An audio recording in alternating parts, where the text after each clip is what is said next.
Madame, Monsieur, bonsoir. Merci de nous rejoindre et bienvenue dans votre journal à la une de cette édition.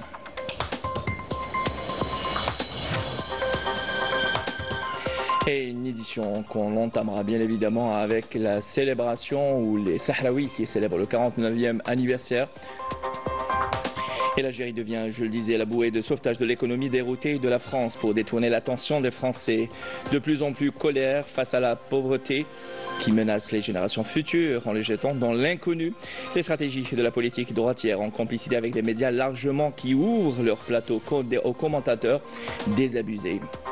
Et les Sahraouis célèbrent le 49e anniversaire de l'unité nationale dans les camps des réfugiés sahraouis sous le slogan « Mourir unis plutôt que de vivre divisés » où les participants à cet événement appellent le peuple sahraoui à la poursuite de la résistance. Et justement, la cause sahraoui est au menu d'une conférence sur les richesses naturelles du Sahara occidental, à l'origine des tensions dans la région et objet de bataille juridique à l'initiative de l'Institut national d'études de stratégie globale. Et puis au Maroc, le Merzend, et en poursuivant donc sa politique de normalisation avec les sionistes, persiste et signe cette fois-ci plutôt par le biais de son université qui autorise l'inscription d'étudiants sionistes dans son programme de master, le point dans ce 19h. Et puis troisième édition du Salon international de l'agroalimentaire et du matériel agricole tenu, et plutôt qui se tient jusqu'à demain à Constantine, draine un nombre important de visiteurs, notamment des professionnels du secteur et des opérateurs économiques.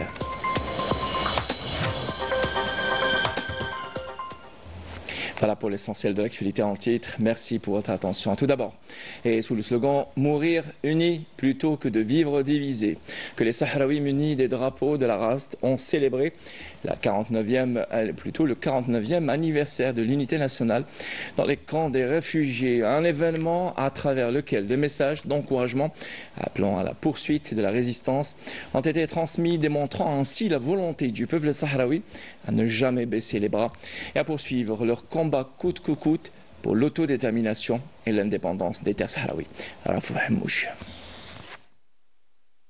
49 ans après la proclamation de l'unité nationale, les Sahraouis demeurent attachés à leur droit à l'autodétermination au moment où ce processus reste dans l'impasse. Le 12 octobre 1975, jour mémorable où tous les participants, y compris les notables Sahraouis qui formaient l'Assemblée générale créée par l'Espagne, ont proclamé leur adhésion au Front Polisario, désormais seul et unique représentant légitime du peuple sahraoui. Que Dieu fasse triompher le peuple sahraoui, le Front Polisario, sous l'égide de Brahim Ghali. Nous continuerons le combat, y compris la lutte armée. Le peuple sahraoui sera ferme face à toutes les machinations. Notre peuple est motivé et fermement déterminé à poursuivre sa lutte décisive pour la liberté et l'indépendance après des décennies de sacrifices et de souffrances. La célébration du 49e anniversaire de la proclamation de l'unité nationale sahraoui, c'est aussi l'occasion d'évoquer les visées expansionnistes et ambitions impérialistes du royaume marzenien. Car aujourd'hui, il s'agit d'organiser un référendum d'autodétermination du peuple sahraoui, et ce, dans les plus brefs délais. Les Sahraouis, dans les camps de réfugiés à l'étranger ou dans les territoires occupés, se remémorent et restent attachés à cet anniversaire de l'unité nationale. C'est un peuple uni par un combat farouche depuis près d'un demi-siècle. Dans les territoires sahraouis occupés, dans les camps de réfugiés et même à l'étranger, c'est le même mot d'ordre. Poursuite de la lutte avec force et ferveur jusqu'à l'indépendance et jusqu'au recouvrement de la souveraineté sur tous les territoires sahraouis spoliés. Et toujours concernant le Sahara occidental et la cause sahraoui, l'Institut national d'études de stratégie globale a abrité aujourd'hui une conférence sur les richesses naturelles du Sahara occidental au cœur des tensions dans la région et objet de bataille juridique avec la participation d'un panel d'experts algériens et d'intervenants sahraouis. L'occasion de mettre en avant les derniers succès enregistrés par la cause sahraoui après la décision sans précédent de la Cour de justice de l'Union européenne qui a invalidé 2 accords commerciaux conclus entre le Maroc et l'Union européenne, mettant fin au pillage des richesses sahraouis, nous dit Amel Bouarba dans cette couverture. La décision historique de la Cour de justice de l'Union européenne qui a annulé le 4 octobre dernier définitivement 2 accords commerciaux conclus entre le Maroc et l'UE incluant illégalement les territoires sahraouis occupés, représente une victoire du droit et conforte la justesse de la cause sahraoui. C'est ce qu'ont affirmé les participants lors d'une conférence organisée à l'Institut national d'études de stratégie globale avec pour thème les richesses naturelles du Sahara occidental au cœur des tensions dans la région et objet de bataille juridique. La Cour européenne de justice a ratifié et confirmé tout d'abord que la République sahraoui et le Sahara occidental d'un côté et le Maroc de l'autre sont deux pays distincts et séparés. D'où l'Union européenne ne reconnaît pas la souveraineté du Maroc sur le Sahara occidental. La Cour, en annulant les accords avec le Maroc, a ratifié et confirmé le droit du peuple sahraoui à l'autodétermination, a ratifié et confirmé que le Front Polisario est le représentant légitime du peuple sahraoui et que, en sa qualité de représentant, il peut se présenter, représenter les intérêts du peuple sahraoui devant la justice européenne. La Cour, donc, a mis fin à un processus judiciaire que nous avons commencé contre les accords signés entre l'Union européenne et le Maroc depuis les années 2000. Concernant les mécanismes d'application des arrêts de justice de la Cour de l'UE, les arrêts de la Cour européenne de justice du 4 octobre 2024 sont exécutoires. Donc il faut travailler sur la mise en œuvre de ces arrêts. Cette mise en œuvre incombe à la communauté internationale. Donc il faut trouver les moyens pour plaidoyer devant les États membres de l'Union européenne pour faire exécuter à la lettre les arrêts de la Cour européenne de justice. Il s'agit maintenant pour la race de faire respecter sa souveraineté, le Maroc étant un pays qui bloque le processus des Nations Unies visant la décolonisation du territoire du Sahara occidental. La Cour de justice de l'UE a infligé un revers cinglant, non seulement au Maroc, mais aussi à tous les pays qui soutiennent l'occupation des terres sahraouies. C'est une lutte où le peuple sahraoui n'est pas seul. Je crois que les juges européens ont démontré que Macron et que Sanchez n'avaient pas le droit de s'aligner sur le Maroc au nom de l'Union européenne, au nom des peuples d'Europe. Donc, et ils ont aussi envoyé un grand message à l'institution législative européenne, le Parlement européen, parce qu'à un moment donné, avec le fric, avec la corruption, certains députés sont devenus les porte-parole du Maroc et ont fait passer justement ces accords que les juges ont annulés. Ces arrêts de justice représentent ainsi une réaffirmation du droit du peuple sahraoui à son autodétermination conformément aux résolutions des Nations Unies et renforcent sa lutte inlassable pour obtenir son indépendance. Et puis les travaux de la 3e édition du Forum international de la jeunesse pour la solidarité avec le Sahara occidental se poursuivent aujourd'hui à Bilbao en Espagne avec la participation d'environ 220 représentants de délégations venues des 4 coins du monde. Et les participants ont indiqué que les jeunes sahraouis sont déterminés à poursuivre la lutte de leur peuple pour la liberté et l'indépendance avec tous les moyens dont ils disposent, nous dit Walid Yousfi. C'est la 3e édition du Forum international de la jeunesse pour la solidarité avec le Sahara occidental. Un forum qui s'étale sur 3 jours et qui verra la présence de 220 participants venus de 31 pays pour exprimer leur soutien à la cause sahraoui. Le peuple basque soutient le peuple sahraoui depuis plusieurs années. Nous essayons de trouver des solutions pacifiques à la lutte du peuple sahraoui pour retrouver sa terre et son peuple, s'appuyant sur la justice. Notre position envers le peuple sahraoui est claire et ferme. Nous sommes contre les violations des droits de l'homme. En tant que peuple ayant enduré un régime totalitaire, nous cherchons toujours la paix et la justice. Nous avons eu l'occasion de visiter les camps de réfugiés sahraouis où nous avons vu de près leurs conditions et leur lutte pour leur cause. Notre présence à ce forum reflète notre attachement à la cause sahraoui tout en renforçant les liens de communication et de coopération entre la jeunesse basque et la jeunesse sahraoui qui lutte pour une cause juste. Sous le slogan « La jeunesse construit des ponts pour un Sahara occidental libre », ce forum est aussi l'occasion pour faire connaître davantage la cause sahraoui sur la scène internationale et mobiliser plus de soutien en faveur du Front Polisario. Notre but principal est de mettre en place un réseau de solidarité avec la cause sahraoui, car c'est une étape importante pour assurer un mouvement de solidarité à travers le monde. Le second objectif est de mettre à nu les pratiques du Marzen et de soutenir le peuple sahraoui dans sa lutte à travers le droit international.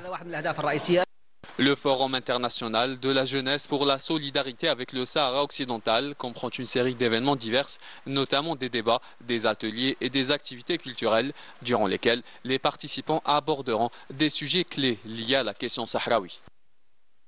Et lors des travaux de la deuxième journée de ce forum qui a débuté hier, les participants sont répartis sur les 4 ateliers prévus durant ce forum. Des politiciens basques ont réitéré aujourd'hui à Bilbao en Espagne leur soutien inconditionnel à la lutte du peuple sahraoui pour l'autodétermination, mettant l'accent sur les relations historiques qui lient cette communauté autonome au Sahara occidental. Et je vous propose à présent d'écouter ces déclarations de quelques participants recueillis par notre journaliste, la journaliste de la télévision algérienne Fouzia Taïdja. اليوم نحتفلوا يعني بهذا الحدث التاريخي في تاريخ أهل الصحراء اللي هو الوحدة الوطنية. La commémoration cette année coïncide avec la décision de la Cour de justice de l'Union européenne qui a réfuté en bloc tous les accords signés avec le colonisateur marocain et qui reconnaît que le Front Polisario est l'unique représentant du peuple sahraoui, des acquis qui consolident la lutte continue du peuple sahraoui. الشعب الصحراوي يقبل هذه المعاهدة. اليوم نحن نحضر ببلاد الباسك بإسبانيا لتخليد الذكرى. Nous célébrons aujourd'hui le 49e anniversaire de l'unité nationale sous le même drapeau, loin de toute appartenance associative ou partisane. Tous unis sous la coupe du Front Polisario, une commémoration qui intervient dans un contexte particulier marqué par plusieurs succès militaires, politiques, diplomatiques, mais aussi judiciaires.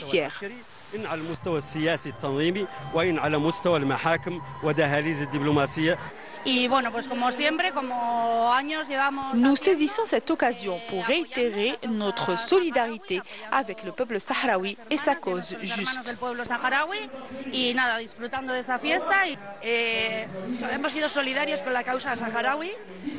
Au niveau de la municipalité de Mondragon, nos positions sont immuables. Nous soutenons les droits du peuple sahraoui à l'autodétermination et à mettre un terme à sa tragédie. Chaque année, nous présentons des projets au profit du peuple sahraoui. Notre solidarité est irréversible et sans équivoque. Sobre todo mujeres con niños pertenecen a nuestra comunidad, aprendemos muchísimo. Et dans l'actualité, aujourd'hui, l'Algérie est devenue donc la bouée de sauvetage de l'économie française déroutée.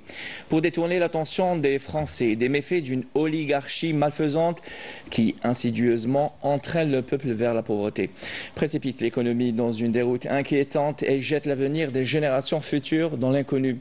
Les stratégies de la politique droitière en complicité avec des médias largement contrôlés par cette oligarchie déploient chaque jour une véritable campagne de dénigrement contre l'Algérie. L'Algérie, une nation, terre de lutte et sacrifice, est devenue le cauchemar quotidien des commentateurs, désabusés et payés qui peuplent les plateaux de télévision avec des discours empreints de rancœur et de nostalgie d'un pays qui n'arrive guère à l'oublier. Comme l'a cité le quotidien d'information Le Soir d'Algérie dans son dernier édito, Nesseline Ben Saïdi. Alors que notre pays poursuit avec détermination son chemin vers l'autonomie, prenant des décisions qui répondent réellement aux attentes de son peuple, il devient apparent que les deux oligarchies, celle que nous avons chassée et celle qui dirige actuellement la France, partageraient une complicité troublante. Ce constat éclaire d'un jour nouveau les silences complices et les approbations des dirigeants français qui, par le passé, ont soutenu un pouvoir corrompu, prêt à sacrifier notre dignité pour quelques avantages consulaires et autres privilèges. Les chaînes d'information françaises ne désemplissent pas de débats évoquant notre pays, au point où l'Algérie semble devenir une obsession maladive pour eux. Un sujet qui leur reste en travers de la gorge. Ils sont tentés par les souvenirs d'une époque coloniale où ils nous exploitaient, nous appauvrissaient et où la violence était leur langage. Aujourd'hui, on n'entend que des discours sur les bilans positifs de la colonisation, les bienfaits de la civilisation et autres balivernes. La vérité est que ce peuple a bel et bien été victime de génocide. Et pour le prouver, nul besoin de se référer à un quelconque discours nationaliste. Il suffit simplement de lire ou de relire les témoignages des premiers généraux de la colonisation. Et puis, au milieu de ce fatras de discours usés par le temps, dans ces dépotoirs malodorants de préjugés, surgit soudain une voix qui étonne par sa force et sa lucidité. C'est la voix des justes, celle qui, avec audace, affirme que l'Algérie est un grand pays ami et frère. On croit rêver, oui, cette vérité est énoncée haut et fort, et l'homme qui parle ainsi a le courage de l'exprimer sur un plateau télévisé, où habituellement de telles déclarations sont évitées, comme la peste. Que se passe-t-il? Pour une fois, il regardait notre pays sans préjugés, sans convoquer un passé chargé de malentendus et de rendez-vous manqués. Un futur d'amitié et de concorde pourrait s'ouvrir à nous, porteur d'espoir pour les jeunes des deux pays. Hélas, cette vision semble irréalisable. Car pour bénéficier de leur bienveillance, il faut revenir aux politiques suicidaires de l'ancien régime qui a détruit notre industrie et notre artisanat en nous condamnant à tout importer de France. Et d'ailleurs, le rêve s'arrête net. Celui qui ose parler sereinement et positivement de l'Algérie n'a aucune chance d'accéder au pouvoir en France. Car pour y parvenir, la première carte à jouer ne repose pas sur la compétence ni sur un amour sincère de la France, mais exige plutôt de prouver sa haine envers l'Algérie. Il est encore loin le temps où nous pourrions réécrire notre histoire commune, non pas par le registre de la rancœur, mais dans celui de la réconciliation et du respect mutuel. Un commentaire signé Nesrine Ben Saïdi. Des pratiques honteuses qui nous mènent à parler du mur de la honte dans les territoires sahraouis. Plus de 10 millions de mines antipersonnelles sont posées sur plus de 2700 km par l'occupant marocain. Des engins de la mort qui continuent d'exploser et d'exposer le peuple au danger permanent. Alors que le Maroc refuse toujours de signer la Convention internationale d'interdiction des mines antipersonnelles, nous dit Raouf Hamouch. Talus, fossés, anti-chars, parallèles équipés de barbelés, une route de patrouille, des postes fortifiés, des batteries d'artillerie à un champ, ou tout simplement le mur de la honte. Il s'agit d'une barrière de sable érigée par le Marzin à partir d'août 1980 sur 2700 km de long et qui cisaille le Sahara occidental du nord au sud. Une région qui continue de pâtir des conséquences des mines antipersonnelles. Parsemées par plus de 10 millions de 35 types différents, des mines antipersonnelles aux mines anti-chars, hélas, qui sont toujours enfouies le long du mur de la honte. Depuis novembre 2020, date de la rupture du cessez-le-feu par Rabat, le Marzin a dissimulé environ 12 000 mines antipersonnelles dans la zone tampon de Gargarat. L'ONU et les organisations internationales se sont même dites préoccupées par la quantité de mines le long de ce mur. J'ai perdu une jambe, puis l'autre est paralysée. Ici, je vis avec ma sœur. Au centre, l'on vit entre nous, entre les gens qui ont été victimes des mines antipersonnelles. Malheureusement, rien n'est garanti ici d'avoir accès aux soins. Et celle-ci est notre plus grande difficulté. Heureusement, nous avons le soutien de l'Association sahraoui des victimes des mines antipersonnelles et de l'Association d'amis des peuples sahraouis. Ici au Sahara occidental, le fait de déminer est très important, surtout que nous avons affaire à des populations nomades qui voyagent beaucoup, qui suivent leurs troupeaux de chèvres et de chameaux, donc ils ont besoin de pouvoir se mouvoir dans leur territoire. Un véritable ouvrage militaire qui viole de manière flagrante les règles des Nations Unies. Aujourd'hui, plusieurs organisations onusiennes et des droits de l'homme ont appelé à maintes occasions la nécessité de stopper cette hécatombe, le Sahara occidental étant classé parmi les 10 pays les plus minés dans le monde. Ce mur est en perpétuelle consolidation avec des équipements électroniques de plus en plus sophistiqués, mais aussi en continuelle extension, coûtant au Makhzen des sommes faramineuses au moment où le peuple croupit sous le poids de la misère. ويزيد عدد الجنود المغاربة فيه 120 ألف جندي مغربي وهذا الجدار يعني يوميا يخسر عليه الاحتلال المغربي أكثر من $1,000,000.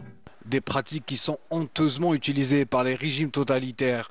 En effet, le Makhzen et l'entité sioniste se partagent également autres politiques dignes du régime de l'apartheid. Ces deux colonisateurs sont sans doute les seuls régimes au monde à avoir érigé les murs de la honte en Palestine et au Sahara occidental. Et comme par hasard, ces deux murs ont été conçus par les mêmes architectes sionistes. Deux colonisateurs qui se partagent aussi une autre particularité et non des moindres, la non-délimitation des frontières, confirmant ainsi leur vision de colonisateurs expansionnistes. Pour rappel, le Makhzen refuse de signer le traité d'Ottawa de 1997 sur l'interdiction de l'emploi, du stockage, de la production et du transfert des mines antipersonnelles et de leur destruction, et la convention de 2008 sur les armes à sous-munitions, confirmant ainsi le mépris total du Makhzen des principes de la communauté internationale. Et s'agissant de la normalisation avec l'entité sioniste, l'occupant marocain persiste et signe avec la décision du Makhzen d'intégrer des étudiants sionistes au sein des universités du Maroc, a déclenché une vive polémique dans le pays entre condamnation d'organisations d'étudiants et appels politiques dénonçant la normalisation avec l'entité sioniste.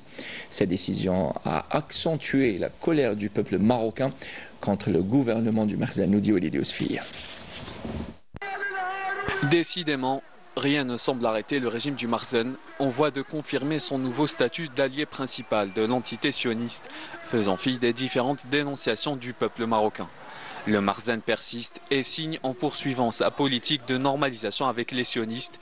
Cette fois, c'est par le biais de l'université Abdelmalek Saadi de Tanger qui a récemment suscité une controverse en autorisant l'inscription d'étudiants sionistes dans son programme de master. Cette décision a provoqué une forte opposition parmi les étudiants, enseignants et organisations anti-normalisation au Maroc qui voient dans cette initiative une menace d'infiltration au sein du système universitaire marocain. Cette mesure a même été qualifiée par l'Union nationale des étudiants du Maroc comme un véritable coup de poignard dans le dos du peuple palestinien. Cette normalisation académique représente un déclin moral de l'université. Les manifestations et appels à la mobilisation se multiplient pour faire obstacle à cette décision perçue comme une trahison. L'organisation du renouveau estudiantin et d'autres mouvements ont intensifié leur mobilisation, pointant du doigt la politique du silence de l'université marocaine. Cette décision ouvre la voie, selon cette organisation, à l'infiltration du secteur universitaire au Maroc et au domaine de la recherche scientifique, mettant en application le projet de loi d'octroi de la nationalité marocaine aux sionistes, bien avant qu'il ne soit adopté par le Parlement marocain. اليوم يتم وضع ملتمس لأول مرة في المنطقة. لأول مرة في المنطقة يتم وضع ملتمس لتجنيس اليهود من الصهاينة بالملايين بمئات الآلاف شاركوا في الحرب ضد اللبنانيين ما يتعلق بالفلسطينيين الدماء ديالهم مستباحة حاملين السلاح مدربين عسكريا ضباط ديال الموساد وزراء ديال وزراء قادة وغير كل شيء غادي يتم تجنيسه من كاين قادة العسكريين والقادة كذلك السياسيين وجميع كذلك الضباط. Ce projet de loi qui garantira la protection à des criminels de guerre dont les mains sont entachées du sang des milliers d'innocents palestiniens et libanais au moment où le président du comité Al-Quds brille par son absence face aux différentes crises qui secouent la société marocaine. Ce royaume est la plaque tournante du trafic de cannabis et sa culture, qui est d'ailleurs légalisée dans ce pays et qui produit des quantités astronomiques de ce poison pour inonder la région. Alors qu'une étude menée par l'Initiative mondiale de lutte contre la criminalité organisée a estimé que la production annuelle de cannabis dépasse les 700 tonnes, ce qui représente des recettes de 23 milliards de dollars, nous dit Amel Bouarba Saïdi. Considéré comme un narco-État, le Maroc est éclaboussé par plusieurs scandales de trafic de cannabis, de drogue, s'étendant de l'Afrique à l'Europe, mettant en avant les liens scabreux avec le monde politique. Ce trafic organisé, légalisé et encouragé par le régime du Merzen met en lumière une économie dépendante entièrement de la culture de cannabis. Alors que d'autres pays basent leur économie sur des secteurs stratégiques, le Maroc, quant à lui, fonde son économie sur le trafic de cannabis et de drogue. Il se vante même d'augmenter les surfaces cultivées, les multipliant par 9. Selon des études européennes menées sur l'économie des drogues et les réseaux de corruption au Maroc, les revenus générés par ce trafic devraient se situer entre 4,2 milliards et 6,3 milliards de dollars d'ici 2028. Alors qu'une étude menée par l'Initiative mondiale de la lutte contre la criminalité organisée a estimé que la production annuelle de cannabis dépasse les 700 tonnes, ce qui représente des recettes de 23 milliards de dollars. Ce trafic à grande échelle illustre l'ampleur de la corruption qui mine le Merzen et l'implication de nombreuses personnalités influentes dans ce commerce juteux. Des révélations explosives ont été d'ailleurs dévoilées dans l'affaire de Hadj Ahmed Ben Ibrahim, surnommé le Malien, alias Pablo Escobar du Sahara. Et la partie apparente de l'iceberg, ces révélations mettant en cause certains hauts responsables dans ce commerce international, révélant l'ampleur de ces réseaux criminels. Selon ces révélations, le trafic de drogue est même devenu un instrument de la politique étrangère marocaine. Les fonds illicites servent à corrompre des institutions et des responsables politiques à l'étranger dans le but de rallier des soutiens à la position marocaine, notamment sur la question sahraoui. Ce trafic juteux génère des bénéfices faramineux qui alimentent une caisse noire servant les ambitions expansionnistes et colonialistes du royaume. Et dans le reste de l'actualité internationale, au Liban, 11 personnes sont tombées en martyrs et d'autres ont été blessées hier dans des bombardements perpétrés par l'aviation et l'artillerie d'occupation sioniste visant des bâtiments résidentiels dans les gouvernorats de Baalbek, Harmel, de Nabatia, du sud et de la Baqa à l'est du Liban. À Tyr, une femme est tombée en martyr des suites des blessures subies il y a quelques jours lors toujours d'un bombardement sioniste sur une maison de la ville. Les avions de guerre de l'occupant sioniste ont également frappé les villes de Tibnin et la tour Ben Jubail à Nabatia, faisant des victimes. Et à l'est, l'aviation sioniste a lancé 2 bombardements sur la ville de Karak dans la Baqa. Et les avions de l'agresseur sioniste ont également attaqué la ville de Zararia dans le district de Sidon, dans le gouvernorat du sud, et ont également pris pour cible une maison dans la ville de Taïr Harfa au sud du Tyr, Liban. Et en Palestine occupée, où les forces d'occupation sionistes continuent de bombarder par voie aérienne Jabalia et son camp au nord de la bande de Gaza et Bara, ont fait des dizaines de martyrs et des blessés, dont des enfants et des femmes, au milieu des opérations de dynamitage de places résidentielles à la lumière d'un siège continu depuis 7 jours. Dans les tirs de missiles et d'artillerie sur Jabalia et son camp, les zones d'El Saftawi et d'El Taham au nord de Gaza, a précisé l'agence de presse palestinienne Wafa que l'armée d'occupation sioniste a émis de nouveaux ordres de déplacement pour les habitants de Jabalia, mais les citoyens insistent pour rester et ne pas être déplacés vers le sud. Et il s'agit de la 3e opération terrestre menée par l'armée d'occupation sioniste dans le camp de Jabalia depuis le début de l'agression génocidaire le 7 octobre 2023. Et puis retour chez nous pour parler de la 3e édition du Salon international de l'agroalimentaire et du matériel agricole tenu et qui se tient jusqu'à demain à Constantine. Ce salon draine un nombre important de visiteurs, notamment des professionnels du secteur et des opérateurs économiques ainsi que de simples citoyens pour s'enquérir des nouveautés de la production agricole, mais également des nouveautés de la technologie pour développer ce secteur. Ce salon constitue une opportunité pour le partenariat algéro-africain. Nous dit Ismaël Belkaider dans cette couverture. Le 3e salon international de l'agroalimentaire Agro-Est de Constantine a été un carrefour d'échanges économiques propice pour les 170 exposants afin de mettre en évidence la production nationale d'un secteur en pleine expansion. C'est un nouveau concept de désinfection qui est basé sur une technologie qui s'appelle l'électroactivation de l'eau. Oui, la production on base sur de l'eau et du sel. À travers notre technologie, on obtient une solution désinfectante, qui a un pouvoir bactéricide, fongicide, sporicide à la fois. Et on est spécialisé dans l'hygiène dans plusieurs secteurs. On a trouvé des clients. Le salon était on était bien satisfait. Afin de promouvoir le produit algérien, surtout avec l'économie actuelle, il y a une tendance, il faut encourager le Made in Algeria et consommer algérien. Nous exportons depuis 2003 vers la France, l'Afrique, la Tunisie, la Libye, la Belgique et l'Espagne.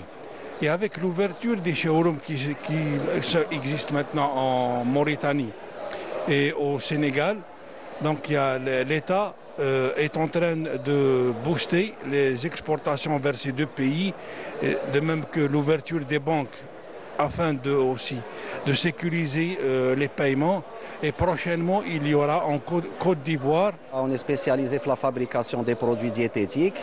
On a beaucoup plus de مواد بدون gluten sans gluten اللي هي مخصصة الناس اللي تعاني من مرض السيلياك ولا اللي عندهم حساسية الجلوتين. Production nationale 100% algérienne. Venu à la recherche de partenariats fructueux, la présence d'étrangers au salon constantinois prouve ses besoins et que le produit algérien voyage bien. Nous avons trouvé beaucoup plus d'opportunités d'être ici parce que nous vivons africains, nous pensons africains, nous voulons réellement que l'Afrique se donne les mains pour que notre agriculture, notre agro-industrie se développe encore davantage. Nous sommes là pour renforcer nos liens de coopération bilatérale et que réellement nous soyons plus forts demain. Alors c'est un sentiment de satisfaction, de réconfort que j'ai trouvé ici parce qu'il y a beaucoup de filières qui sont là, que ce soit dans l'agriculture, que ce soit les industriels, c'est attirant. Ça prouve réellement que l'Algérie commence à être déjà en train d'évoluer et continue à s'élargir aux autres pays africains. La grande affluence ayant drainé des milliers de visiteurs est un gage de réussite de cette 3e édition. Et l'activité économique dans le pays est marquée également par l'autre événement économique auquel a pris part notre journaliste Ismaël Belkaider. Il s'agit là du Salon international de l'investissement agricole et de la technologie de Annaba, qui a connu la participation record de plus de 80 exposants, sans oublier la vingtaine de start-up qui ont pris part et qui ont profité plutôt de ce salon pour exposer les dernières innovations dans le domaine de l'agriculture algérienne, qui se développe progressivement pour se positionner aux avant-postes sur le continent africain. Nous dit une nouvelle fois Ismaël Belkaider, regardez. Le 2e salon international de l'investissement agricole et de la technologie d'Annaba s'est clôturé en dépassant les objectifs assignés par les organisateurs. Il y a la participation de 80 exposants, 25 chambres d'agriculture de Wilaya, les ambassadeurs de 10 pays africains. Il y a plus de 10 000 visiteurs. Dans le salon, il y avait des communications très importantes. Il y a aussi des ateliers, même il y a des sessions B2B avec les pays africains, des conventions, des signatures des conventions. Il y a aussi des recommandations à proposer. Et la plus importante proposition, c'est vers la création d'un cluster agricole. La participation de pays étrangers a été l'une des principales satisfactions vu les opportunités offertes par cet espace d'échange professionnel. Nous avons apprécié l'initiative de Agritech Expo. C'est une initiative très louable et très intéressante. Nous pensons que c'est l'endroit approprié pour trouver les bons investisseurs pour le projet que nous envisageons. Et nous envisageons projet de partenariat et d'échange en créant une société au Cameroun mixte entre les Algériens et les Camerounais pour essayer de faire avancer ces trois projets de manière efficiente et rentable pour les deux pays. Ces investissements-là, au début, ils seront à hauteur de $100 000. Ça ne sera que le début. Nous voulons élargir le projet au maximum. Répondre à la demande de nos amis du Cameroun ne fait qu'aller dans le sens du magnifique projet, la zone de libre-échange africaine, à laquelle nous croyons et pour laquelle l'Algérie a un rôle incontournable et très important à jouer. Nous, les chambres de commerce, donc en plus de notre portefeuille client adhérent qui est très important, nous avons aussi la possibilité de ramener avec nous, à nos côtés, les autres associations patronales. Nous ne ménagerons aucun effort pour répondre à la demande de nos amis du Cameroun, comme nous sommes aussi en mesure de répondre à la demande de tous les opérateurs économiques africains qui croient en le projet de la ZDCAF, projet très important pour lequel les pouvoirs publics n'ont ménagé aucun effort et le président de la République en particulier. Après avoir participé l'année passée lors de la première édition, on a eu l'occasion d'avoir un contact avec un certain nombre d'agriculteurs qui nous a permis de développer la culture de tournesol lors de la campagne précédente, 2022-2023. Ça nous a encouragé de participer une deuxième fois dans la deuxième édition. Cette édition nous a permis aussi de faire des contacts avec plusieurs intervenants internationaux de nos chers voisins des pays limitrophes. C'était l'occasion de remercier plus de 120 agriculteurs qui ont pu réussir le programme national pour le développement des cultures oléagineuses. La réussite de cette deuxième édition, notamment avec les partenariats étrangers, sont un signe encourageant pour le prochain salon. Voilà qui prend fin ce 19 réalisé par Mokhles Almi. J'aurai le plaisir de vous retrouver très vite sur Canal Algérie. Bonsoir.